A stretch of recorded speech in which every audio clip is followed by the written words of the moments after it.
Hi, everyone. This is part of my series where I read the book American Conspiracies by Jesse Ventura. I'll read the chapter. This is going to be about JFK. Then I will give you my thoughts with as few interruptions as possible. The purpose of this series is to educate my audience, the right wing. To put it plain and simple, guys, you've been lied to. If you know anything about these events I'm about to describe, I want you to consider that everything you know is false and listen very carefully. One thing that I like about Ventura's writing style is he tries to look at it from every angle, multiple different theories, and listen to many different sources. He doesn't come across like Mike Lindell or Alex Jones. I like those guys, but their delivery could use some work. They kind of sound like nut jobs. For example, to go into some of the stuff that you know very little about, you probably don't know that when John Wilkes Booth was killed, his book was brought in, and by the time it was turned over to local authorities, pages had been torn out of it from people in Lincoln's cabinet. Who was responsible for Abraham Lincoln's death? Really? You also probably don't know that eyewitnesses say that Lee Harvey Oswald was in two places at once in Texas the day that JFK was assassinated. Who actually killed President Kennedy? And even if you know about those two things, you probably don't know about the business plot, an attempt to remove FDR from power and replace him with a strong man who would obey and do the bidding of big business in all the worst senses of corporatocracy. If you know about any of these things, please listen to this with an open mind. Think about it. And most importantly, guys, I want to hear your thoughts. So comment on YouTube, Rumble, Odyssey, and now Spotify allows you to comment. New feature. So sit back and relax and listen. This is the Fog and the Whirlwind Conspiracy Cave miniseries.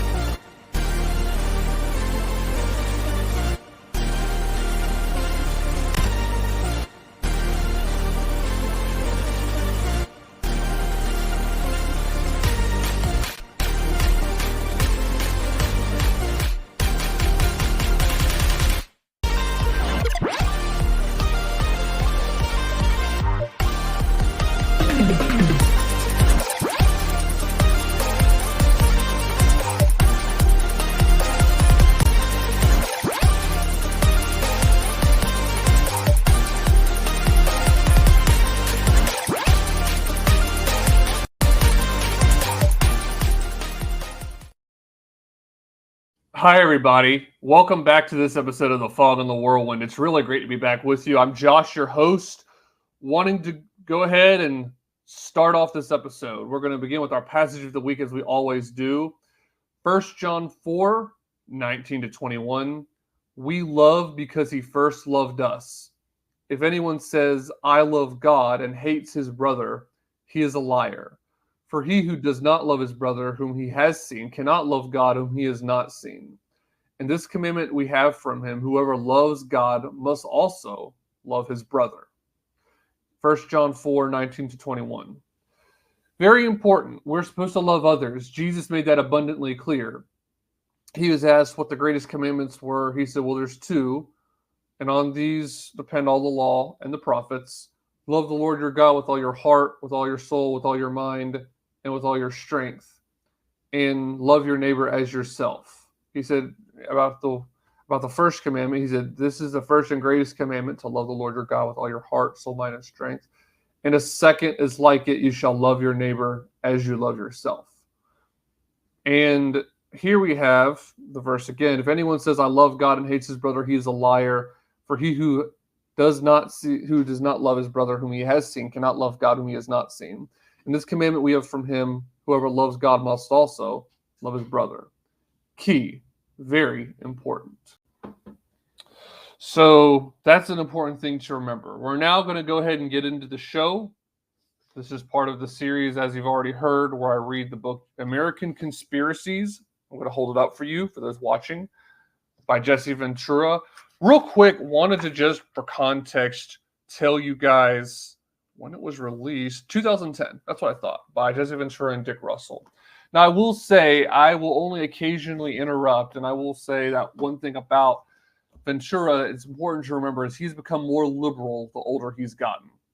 But way back, he called himself a Barry Goldwater conservative, which admittedly, you and I being dissident right, no, that's still kind of a liberal. It's a mixture of libertarian and conservative with the caveat of being very, very aggressive on foreign policy. That's what Barry Goldwater wanted. Heck, Hillary Clinton used to work for him. And he had some good quotes and all that. But I can do another episode at some point critiquing Barry Goldwater. So wanted to say that, but even then, Ventura always treats Democrats with kid gloves and conservatives really harshly, and a very harsh criticism. And it's because at heart he's always been a liberal, always been a Democrat. He doesn't want to be called that. He says that he's an independent who doesn't like either political party because he sees the Democrat Party as part of the problem, not the solution. And I actually believe I believe him when he says that. But that being said, he's going to have very different views than you and I on certain issues. So, for example, in the introduction, he praised Obama on something. And there's other things that he says. And he really likes Lincoln, another thing I differ with him on. And I'll make another episode of my Civil War series about Lincoln specifically.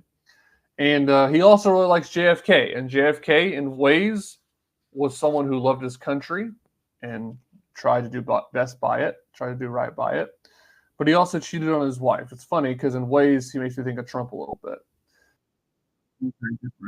Certainly, Kennedy had a level of political sophistication that Donald Trump does not really have. Trump is a brilliant marketer, and Kennedy certainly was too. But they're very different people. So just to say that, there are some views you're going to hear from Ventura that aren't exactly mine or necessarily lining up with conservatism or reactionaryism or the right. But that's okay. There's still a lot we can learn here about the deep state and political corruption. And I want to cover these with you, and I want to hear your thoughts, as I've said. So let's go ahead and get into it. This is the book and the text. Chapter 3, The Kennedy Assassination, the Biggest Cover-Up of My Lifetime.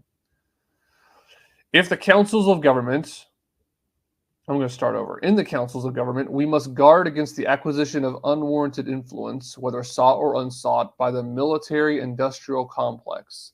The potential for the disastrous rise of misplaced power exists and will persist. We must never let the weight of this combination endanger our liberties or democratic processes. We should take nothing for granted. End quote. That is Dwight D. Eisenhower in his farewell address as president, 1961.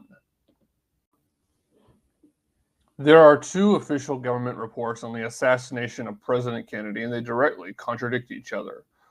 The first was, of course, the Warren Commission report, which concluded that a disgruntled Marine turned communist named Lee Harvey Oswald took out JFK on his own, using an old Italian-made rifle and connecting with 2 out of 3 shots in 6.3 seconds from a 6th-floor window.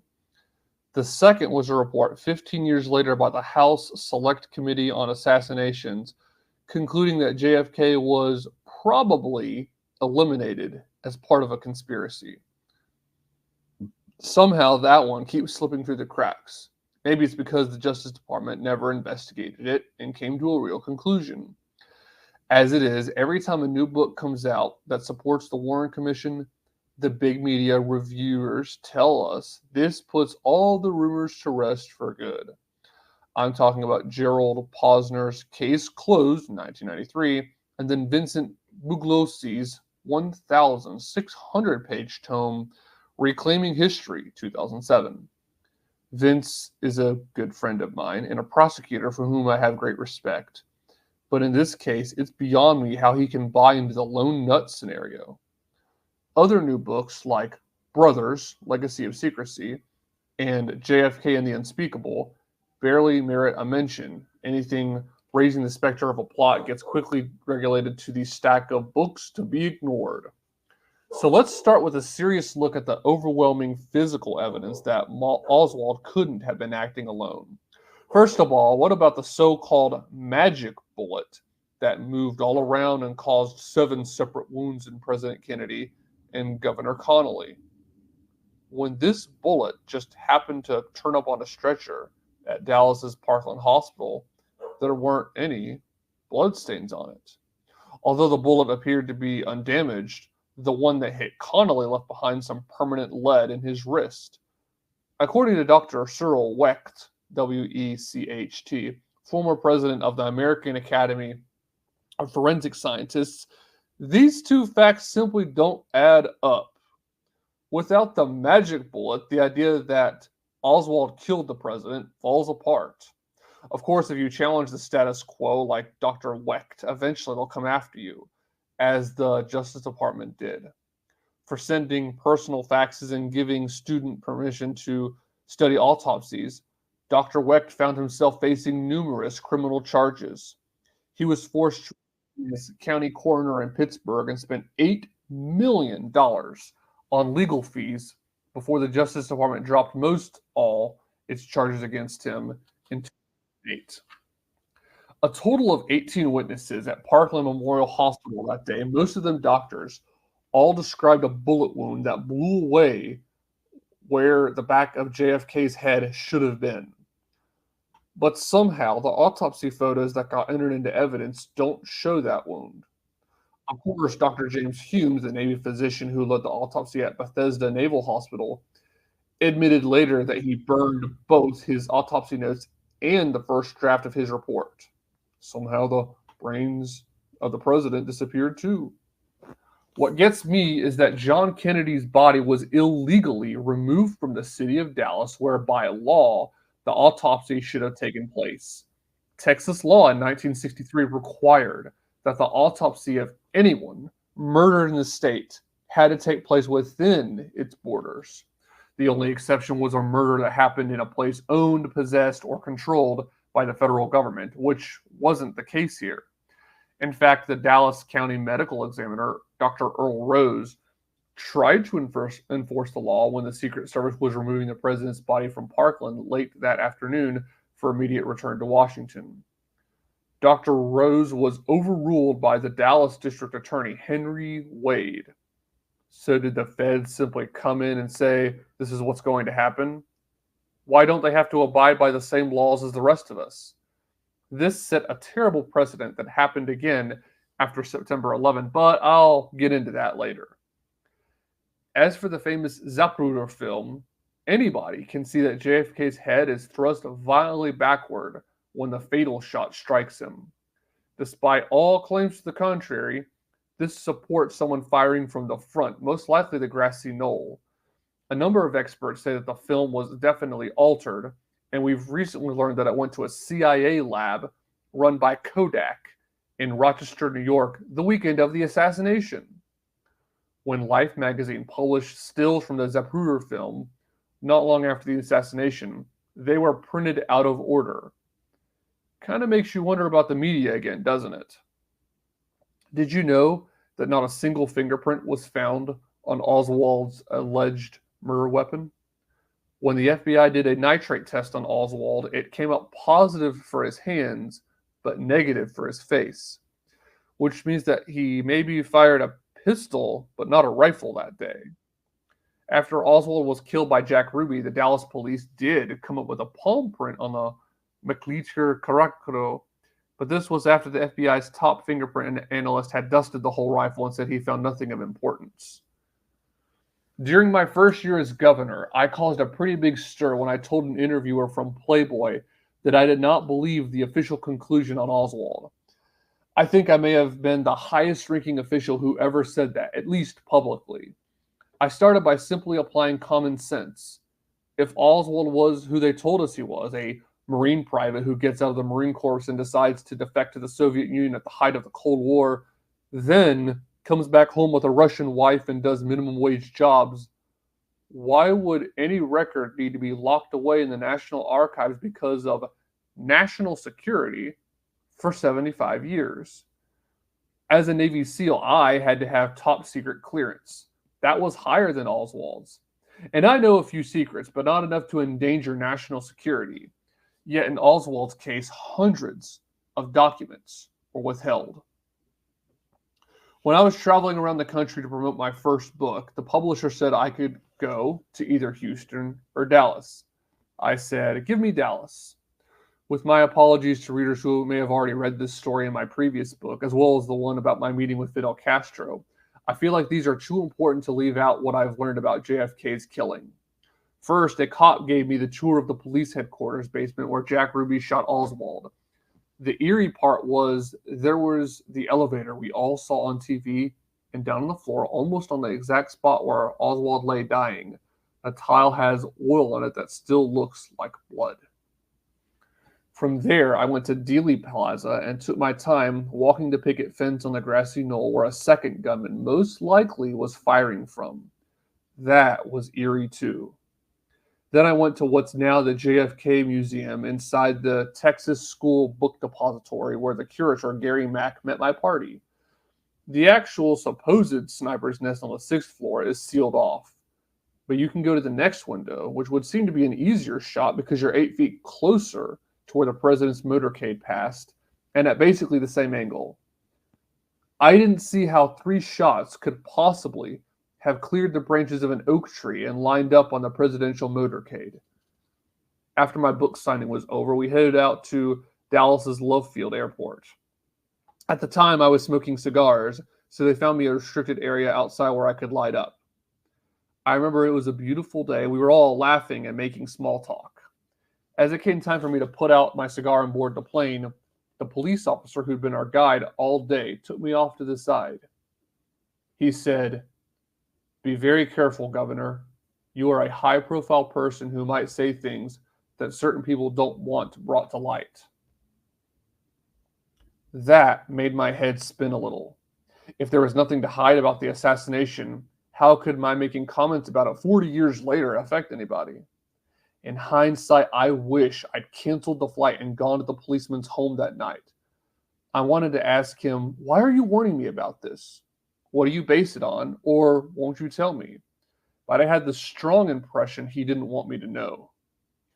Then, my last year in office in 2002, I had an even more powerful experience when I got the opportunity to meet Fidel Castro. A few of America's sanctions against Cuba dealing with food and agricultural products have finally been lifted, so Minnesota was able to put together a trade mission for humanitarian purposes. President Bush was very opposed to my going along, but I decided it was my right as an American citizen. We now know that Robert Kennedy, on December 12, 1963, less than a month after his brother's assassination, had sent a memo to Dean Rusk asking the Secretary of State to get rid of the restrictions on American travel to Cuba because this was inconsistent with our belief in freedom. It took almost a half century more for his daughter, Kathleen Kennedy Townsend, to push the Obama administration to go forward on this, which it seems is finally going to happen. I guess I was a few years ahead of my time. I'd grown up in fear of Fidel Castro. I was young when his revolution took place in 1959, but I remember the propaganda. I vaguely recall hearing about the Bay of Pigs invasion because it dominated the news when I came home from school. As a kid, the name fascinated me. Why would they name a place after pigs? As an adult, when I started reading books trying to figure out what really happened to President Kennedy, Castro and Cuba, of course, loomed large. Oswald and his Fair Play for Cuba committee, his attempt to get a visa to Cuba on a trip to Mexico. So Cuba had fascinated me for years, though I never dreamt I'd really have a chance to actually go there, much less to spend an hour with Castro himself. The last day of our visit, around noon, Castro was waiting for me in a room at the trade fair. I'd never known a handshake like Castro's. He comes up to me, winds up, pulls his hand all the way to his shoulder, and thrusts it out with great excitement. We sat down in 2 chairs right across from each other. He had his interpreter along and some of his security people. The first words out of his mouth were, "You are a man of great courage." I was puzzled by this and said, "Well, Mr. President, how can you say that? You don't know me." He looked back at me and said, "Because you defied your president to come here. I guess he has pretty good intel." And I looked right back at him and said, "Well, Mr. President, you'll find that I defy most everything." Castro laughed. Who knows, maybe he felt this was something we had in common. The whole conversation on my part was in English and interpreted to him by a lady in Spanish. But I don't think he really needs her, because now and then I'd say something that was funny and he'd laugh before the interpretation happened.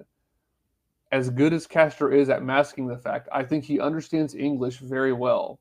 Let's put it this way, I'm sure he does English far, far better than I do Spanish. We covered a lot of ground in our conversation. Just as I have great pride in Minnesota, he has the same for Cuba. He was extremely proud of the fact that they have the highest literacy rate of any Latin American country in the hemisphere. He's also proud that they have the best medical care. I found him very engaging. He's a master of hyperbole. I told him that I felt the U.S. boycott was wrong. It did nothing positive for either of our countries, and it was time for America to get over it. His questions of me were mainly about my political future. He was interested in the fact that I was an independent and didn't belong to either of the two major parties, a kind of rogue element being the governor of a state. Time that passes very quickly when it's only an hour and you're sitting with Fidel Castro. He's so perceptive. At one point, I glanced at my watch and immediately Castro said, "I'm sorry, do you have to be somewhere?" I said, "No, sir, but I'm only here a short time with you, and there are other personal questions I wanted to ask you before our hour is up. So I was just checking my watch to see how much more time I had. So, can I ask you one?" His answer was, "Ask me anything you'd like." I told him about how I was only 12 years old when John F. Kennedy was killed, and how later as an adult I started studying the murder. I told him that I came to not believe the Warren Commission or what my country has portrayed as what happened. I said, naturally, in studying this, there are a few scenarios where you come up very strongly as being a part of it, that Oswald was somehow linked to you.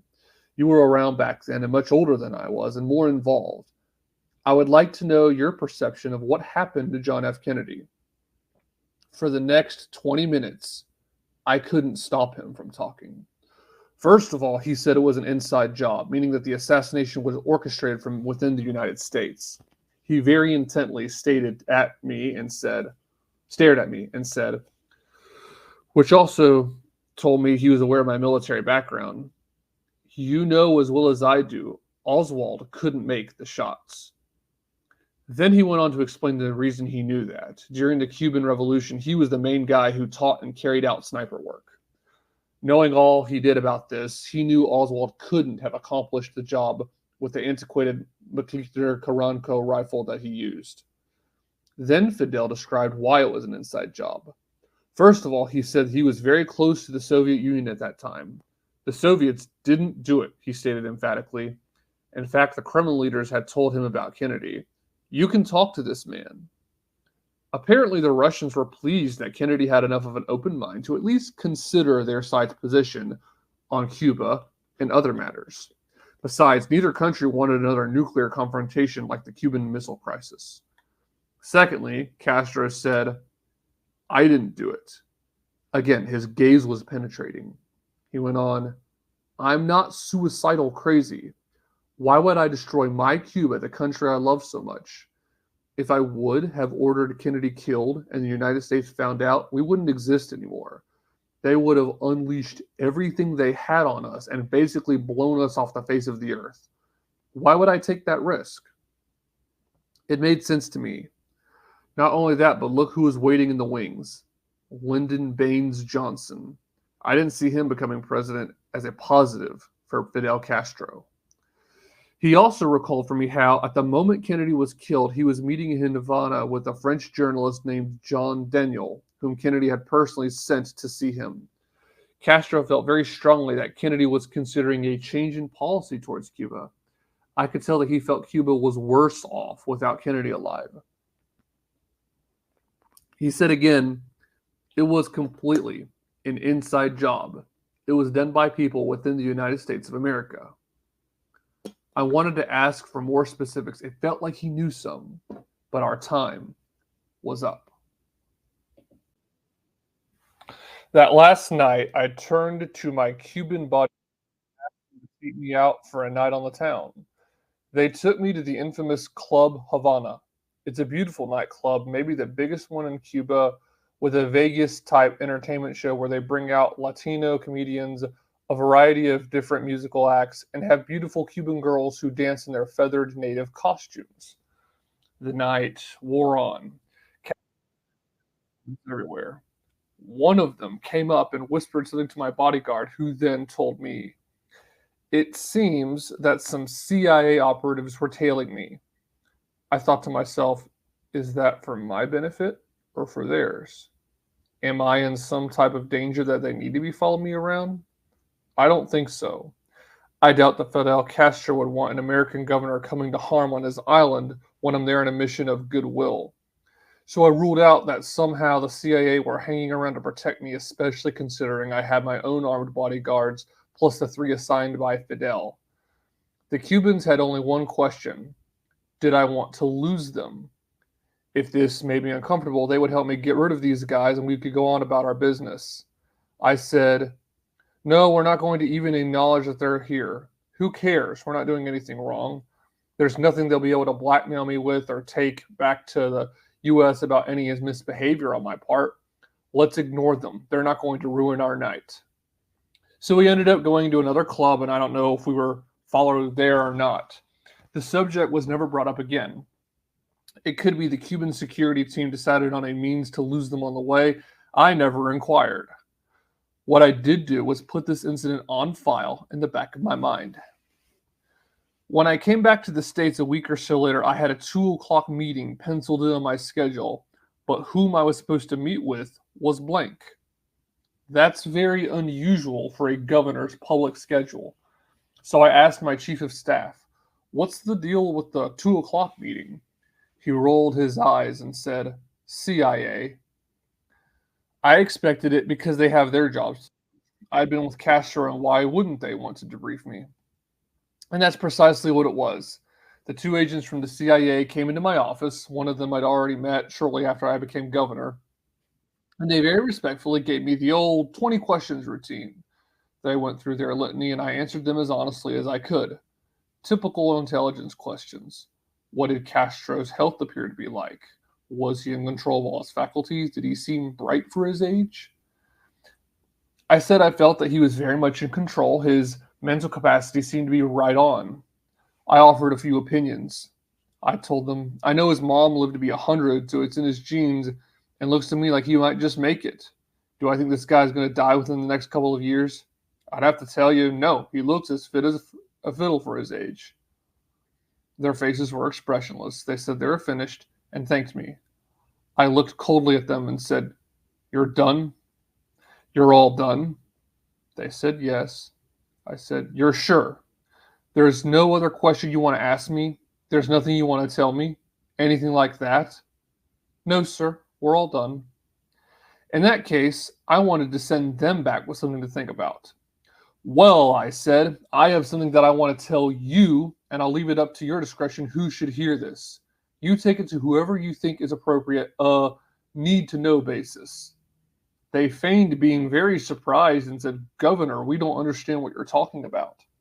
I said, "Well, here's what I'm talking about. If you or your people ever put a tail on me again and don't tell me beforehand and I discover it, you're going to find the tail floating in the river." They looked at me in seeming astonishment. They looked at each other and pretended they didn't have a clue as to what I was talking about. I said, "That's fine. If you don't get it, you can take it and tell it to somebody that does. I'm sure somebody upstairs above you knows exactly what I'm talking about. If you don't. So you be the judge. Like I say, take it to where it needs to go." I've often wondered how far it went. Did it get to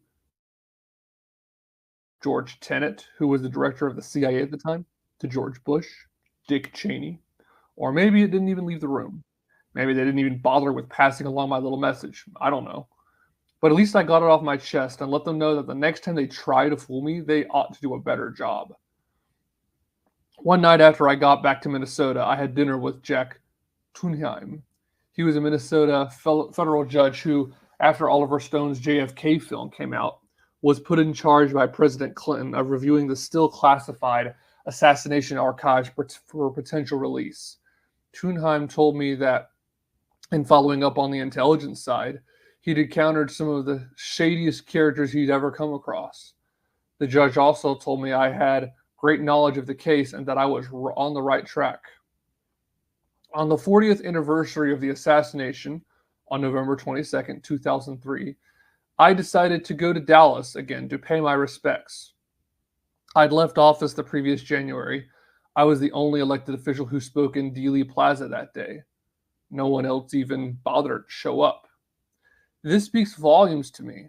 Does our government still have a collective guilty conscience when it comes to John F. Kennedy? When I ended up teaching at Harvard in 2004, I decided to focus my next to last class on the Kennedy assassination. I knew that was a gutsy move to make at the Kennedy School of Government. I hadn't wanted to try it too soon because if Harvard objected, I didn't want to go through a big fight. Anyway, I got away with it. My guest speaker was David Fetzer, a University of Minnesota Duluth professor and former Marine who's an expert on the ballistics evidence that shows it had to be more than just Oswald shooting. I noticed there were people in my class that day who'd never attended any of the others. They were too old to be students.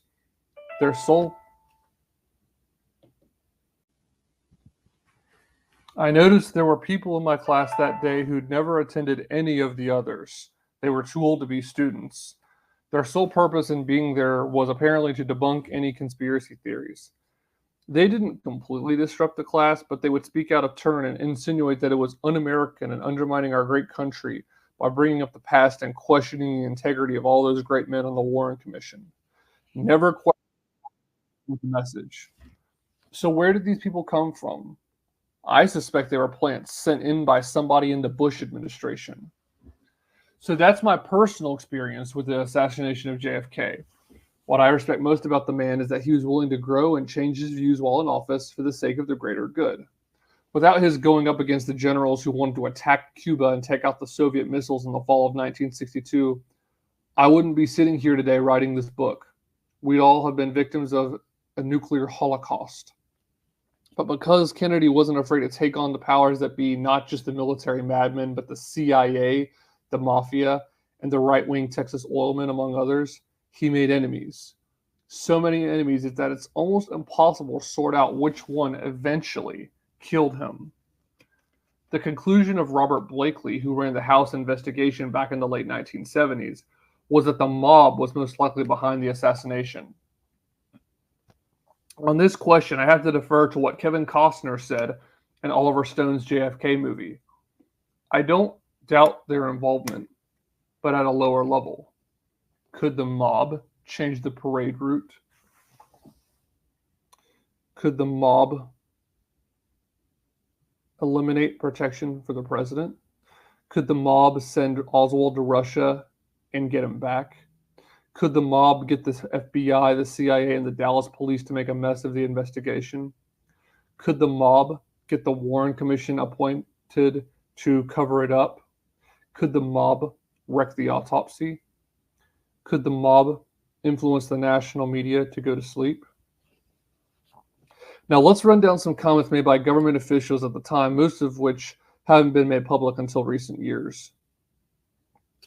President Johnson on the telephone recordings made of his White House conversations, quote, "I never believed that Oswald acted alone, although I can accept the fact that he pulled the trigger," unquote. However, he also told his friend member Richard Russell, the senator from Georgia, that he didn't believe in the single bullet theory.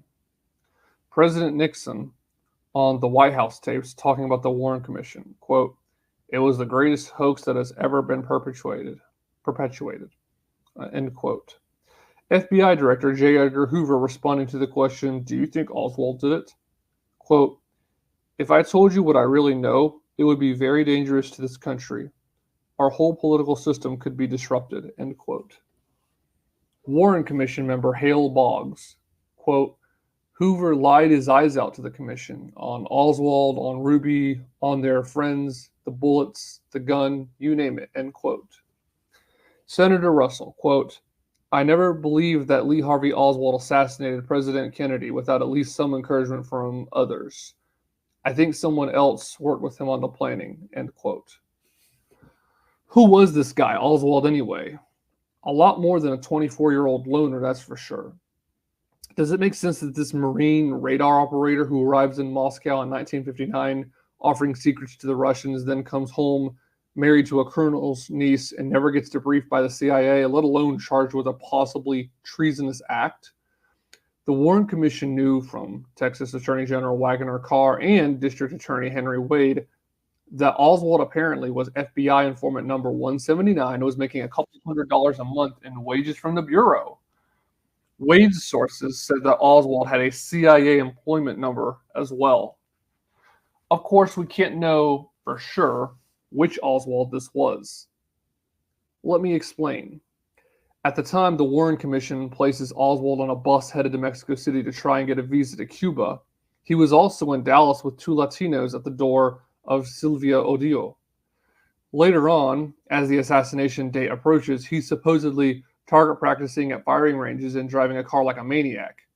Except he doesn't know how to drive or have a license. Well, how could Oswald be in two places at once? Maybe there were two men, and one setting up the other as the fellow who'd take the rap for the assassination.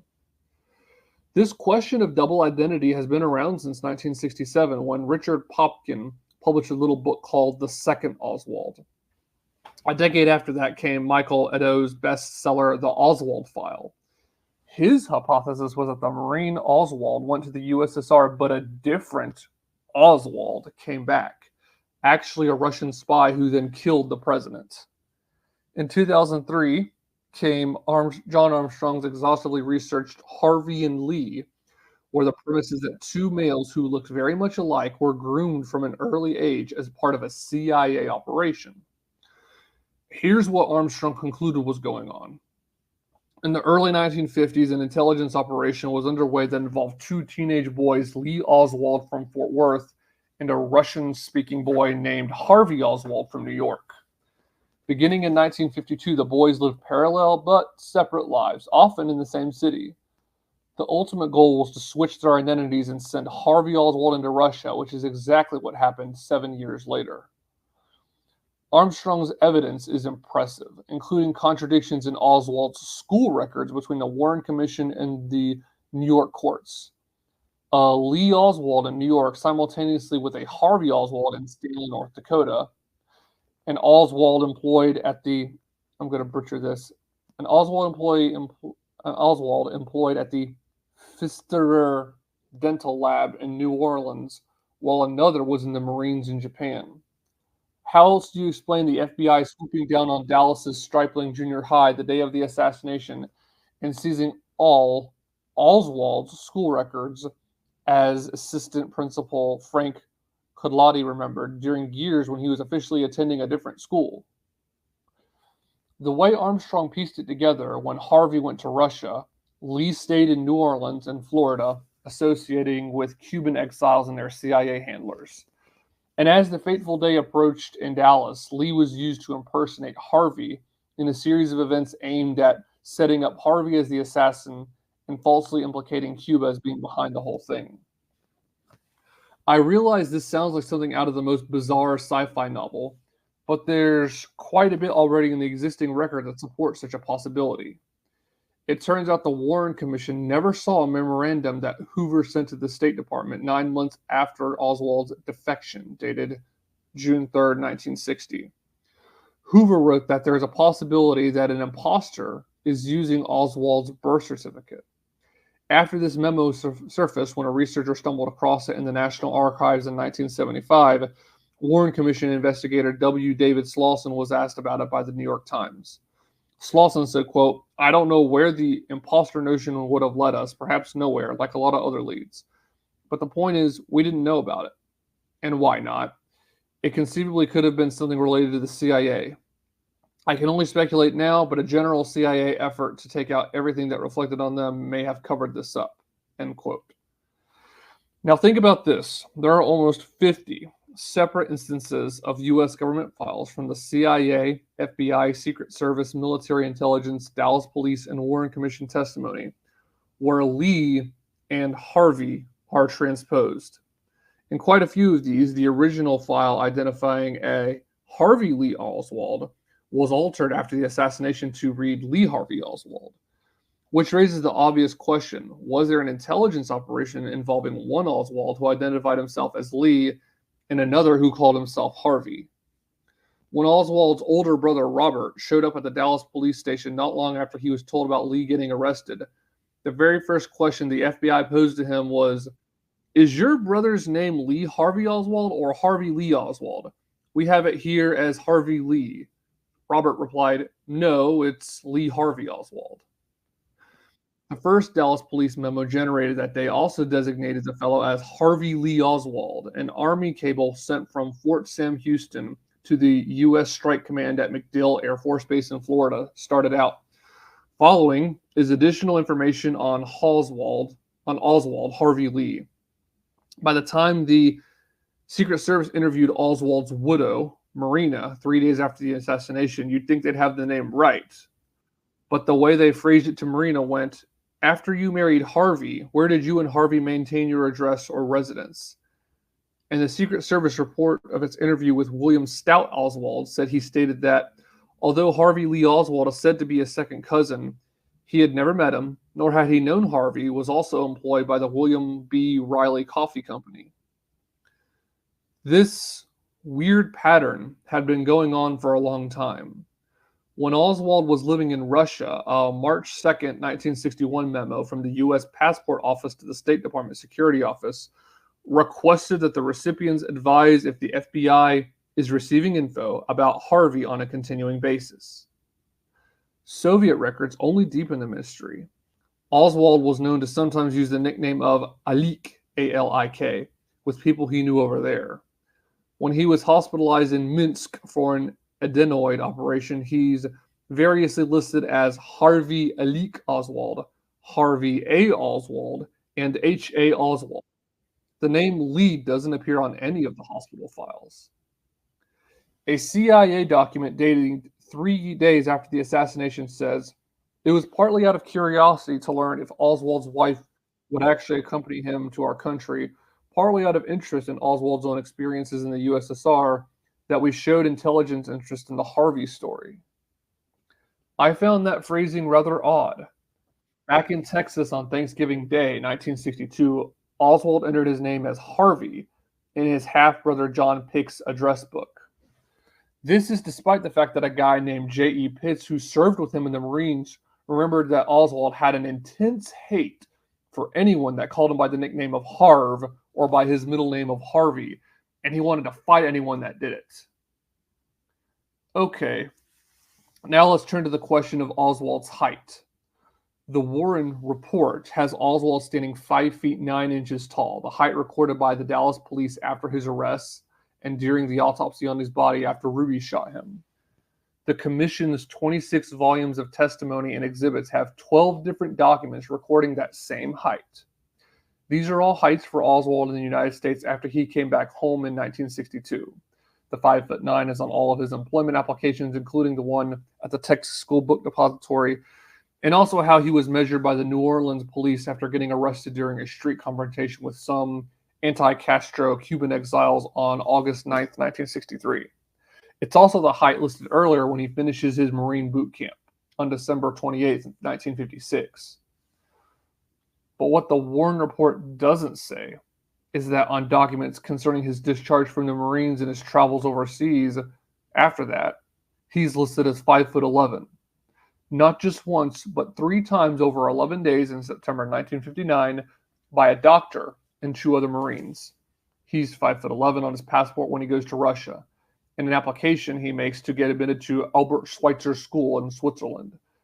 A total of 8 documents in the Warren volumes have an Oswald 2 inches taller than the guy who got arrested on November the 22nd, 1963. When the police checked Oswald's wallet on the afternoon of the assassination, they found a 1959 Marine Selective Service System registration card and a Department of Defense identification card listing his height as 5'11". In the same wallet was a counterfeit Selective Service System registration card under the fictitious name of Alec, A-L-E-K, James Hiddell. Hiddell's height was listed as 5'9". It gets stranger. Before he was buried, Oswald's body was unattended. when an FBI team came to spend quite a bit of time checking it over carefully and taking another set of prints, according to the Fort Worth Press. When an FBI agent looked up Oswald's early medical history, mastoidectomy and operation scar were noted on his Marine Corps health records from a procedure he had at the age of 6. But the post-mortem report of November 24th, 1963 didn't list any scar or bone removal. Paul Grudy, the funeral director who buried Oswald, recounted the story years later.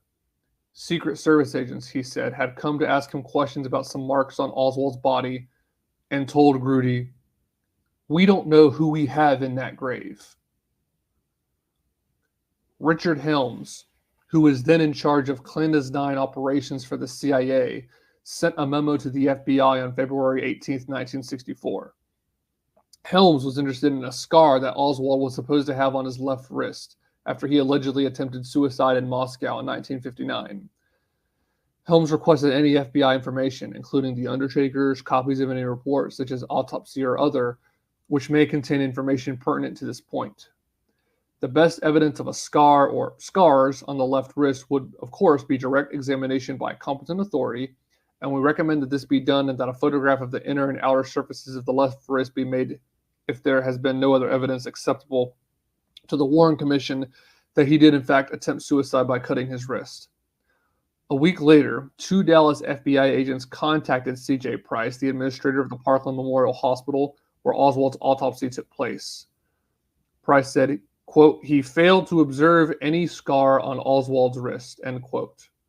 Nor did anyone else, as far as he knew. According to a memo by Warren Commission investigator Slauson, March 13, 1964, quote, "The CIA is interested in the scar on Oswald's left wrist. The FBI is reluctant to exhume Oswald's body as requested by the CIA," end quote. The new book, JFK and the Unspeakable, contains a fresh interview that brings even more credence to the double Oswald scenario. Author Jim Douglas tracked down a fellow named Warren Butch Burroughs, who was running the concession stand at the Texas Theater, where Oswald was apprehended. He says Oswald came in sometime between 1 p.m. and 1:07 p.m., which is several minutes before Oswald supposedly shot and killed policeman J.D. Tippit 7 blocks away. Burroughs sold him popcorn at 1:15, at the very moment of Tippit's slaying.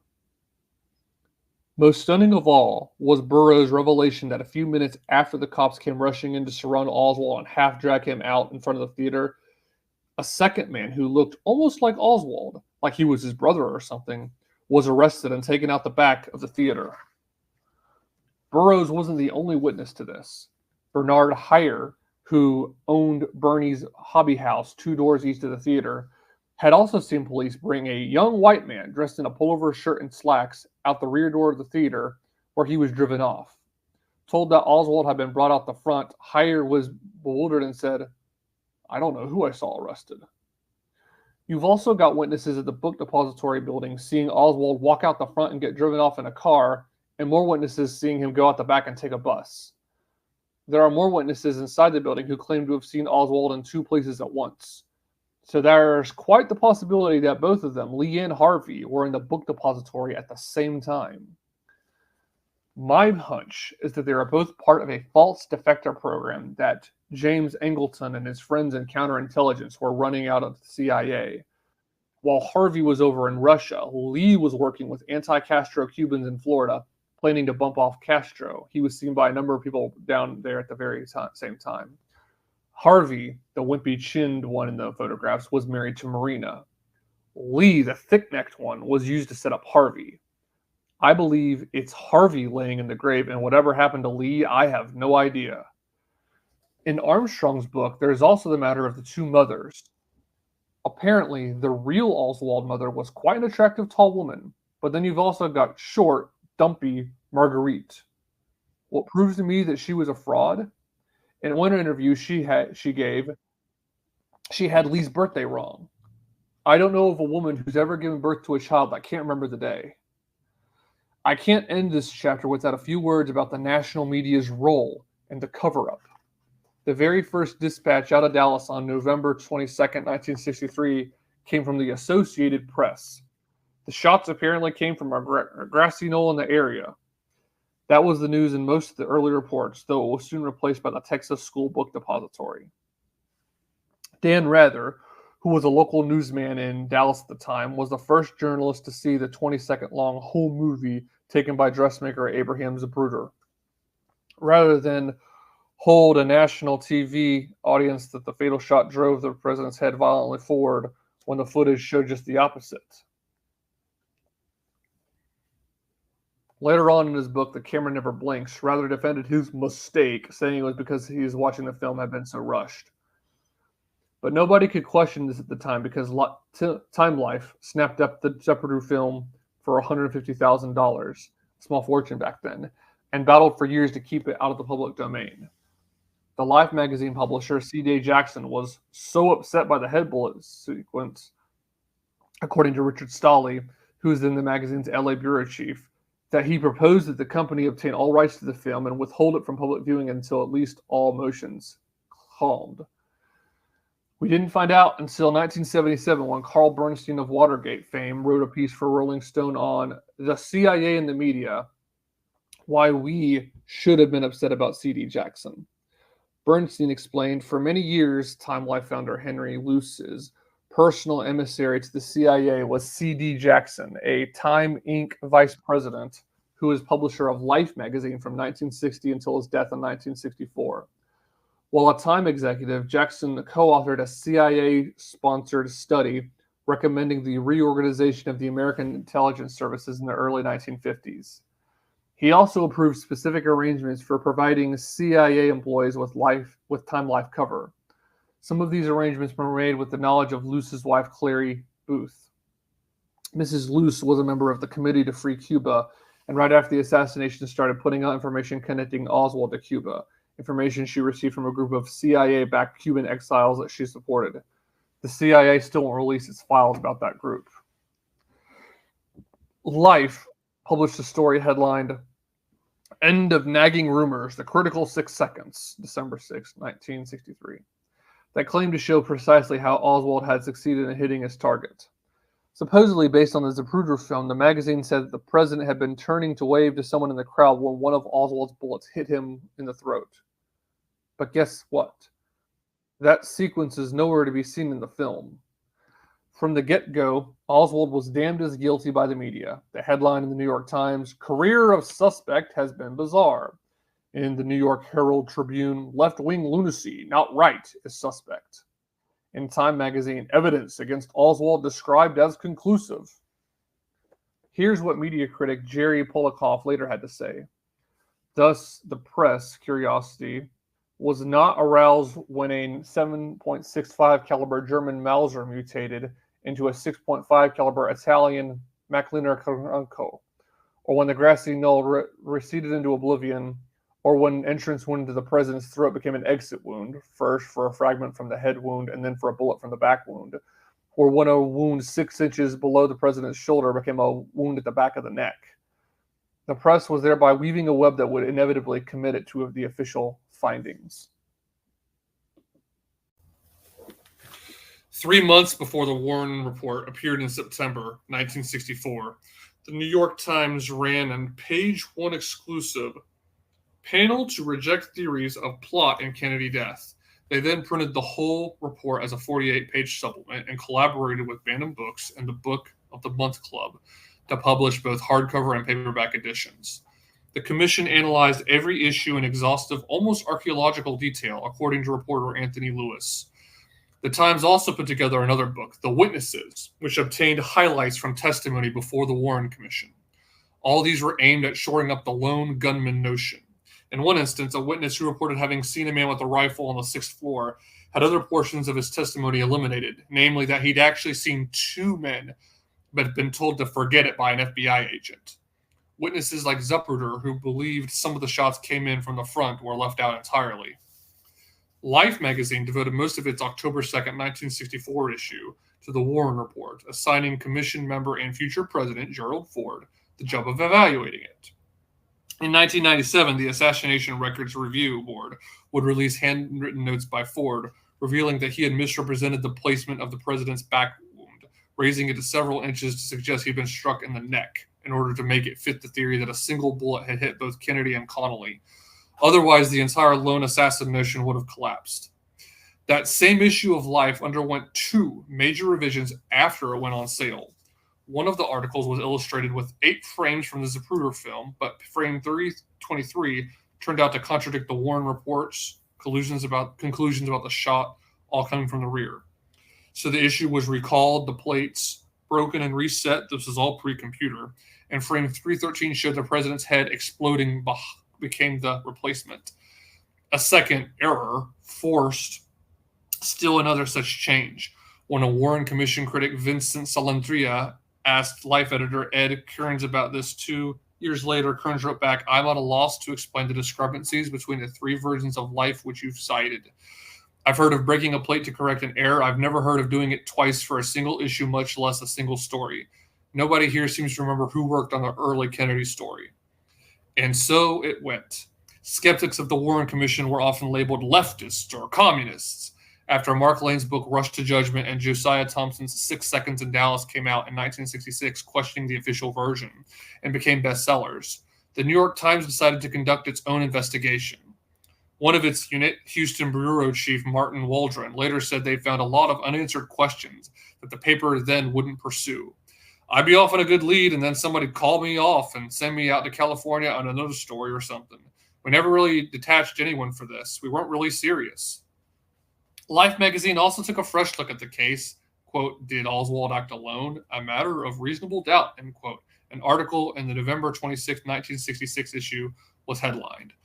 A re-examination of the Zapruder film, the magazine said, had reached the conclusion that the single bullet theory didn't hold up and a new investigation was called for. This was to be the first of a series of articles, but in January 1967, editor Richard Billings says he was informed that it is not Life's function to investigate the Kennedy assassination.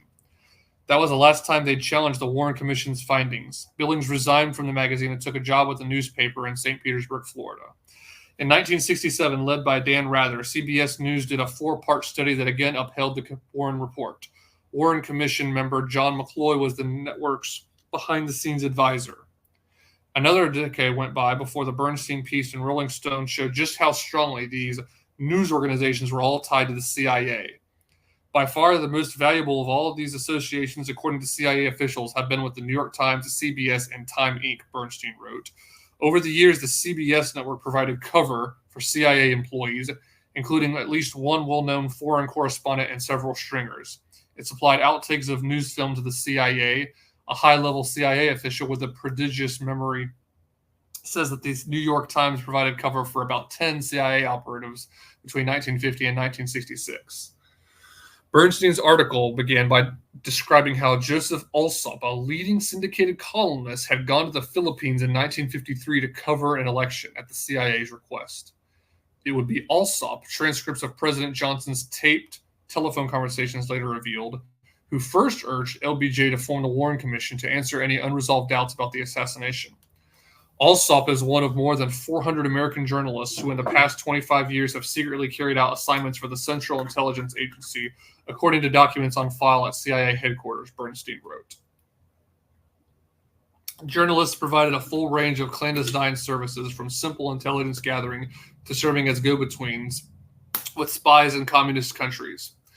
The article went on. James Angleton, who was recently removed as the agency's head of counterintelligence operations, ran a completely independent group of journalist operatives to perform sensitive and frequently dangerous missions. Little is known about this group for the simple reason that Angleton deliberately kept only the vaguest of files. Among the CIA's most valuable relationships in the 1960s, Bernstein continued, was a Miami news reporter who covered Latin America named Hal Hendricks. He regularly provided information about individuals within Miami's Cuban exile community. He was the conduit through which the CIA passed word to then-Senator Kenneth Keating that the Soviets were putting missiles in Cuba in 1962 and got awarded the Pulitzer Prize for his coverage of the missile crisis. On the afternoon of the assassination, another reporter, Seth Cantor, has said that Hendricks provided him considerable yet unrevealed information about Oswald's history, including his supposed defection to Russia and his activities with the Fair Play for Cuba Committee. The setup seems to have been on and it involved the media. The cover-up still does. After the House Assassinations Committee concluded late in 1978 that the president was probably assassinated as a result of a conspiracy, the New York Times buried the story. Experts say that second gunman almost certainly shot at Kennedy on page 37, right alongside the classified ads. Later, a Times editorial said that the committee seemed more interested in inflaming than informing. And whenever there were intimations of conspiracy in the media, the finger pointed elsewhere, like a CBS documentary, The CIA's Secret Army, which strongly hinted that Fidel Castro had ordered Kennedy's murder in retaliations for the attempts on his own life. When Oliver Stone's movie JFK came out in 1991, the strongest attacks came from news outlets and journalists, with the longest record of error and obstruction in defense of the flawed commission inquiry. Are we surprised? They'll cheerlead for Posner's and Buglosi's books, but I'll bet you a free lunch they're not going to be reviewing this one anytime soon. So what does Ventura think? He says, what should we do now? One lesson we can take away from the tragedy in Dallas is that the federal government shouldn't be allowed to supersede state and local laws when it comes to having an official investigation into events as momentous as a presidential assassination or a terrorist attack. We also need to pay close attention to how our big media stop doing their job as the eyes and ears of our democracy, refusing to acknowledge that something might be going on beyond a lone nut assassin. The pattern of denial continues, and we the people must demand a thorough investigation and honest, unbiased information. So what else does he say in conclusion? He kind of begins most chapters with talking about, all right, here's something that I think. He says, the cover-up of what really happened to JFK starts with the Warren Commission's lone assassin conclusion and continues to this day with the help of the big media. A second gunman assassinated the president from the grassy knoll while Oswald was set up at the fall guy. The perpetrators behind Oswald are tied into the CIA, the Pentagon, and the mob, along with right-wing extremists who try to make it look like Cuba was behind it. Oswald himself was part of an intelligence operation that involved a look-alike double. So real quick, what do I think? So I don't see any fingerprints of the mob on this. I don't. I think that Ventura did not, in the confines of this discussion, talk about the right-wing Texas oilmen that he alluded to earlier, or any right-wingers at all. Fidel Castro's fingerprints are not on it, I will say. It sounds like Ventura was very friendly with Fidel. A little worried about that. I'm very, very virulently anti-communist. But I will say it does look like our own CIA. It looks like our CIA had the fingerprints on it. I wouldn't be surprised at all if President Johnson was responsible for any of this, because of the fact that immediately after JFK was killed, the first meeting Lyndon B. Johnson had was on Vietnam. And Kennedy had refused to go into Vietnam. He only wanted advisors there. And so that, to me, is big. I think the Vietnam War had something to do with it. That being said, the guys that went into Vietnam were some of our best, great veterans, and that war was against communism. It just wasn't fought the right way while Johnson was president. It was fought the right way when Nixon was president. And people are going to hate to hear that if they're over the age of 55, because people that age and older hate Nixon because they've been taught to their entire life. People younger than that are listening with a little bit more of an open mind. We'll get to that, trust me. There's a chapter in American Conspiracies about Nixon and Watergate. So that's something that I see. This should definitely, in conclusion, have our attention on the CIA and our media. They can and will kill the president if they stand in their way, and the media will cover it up. So sleep tight, America.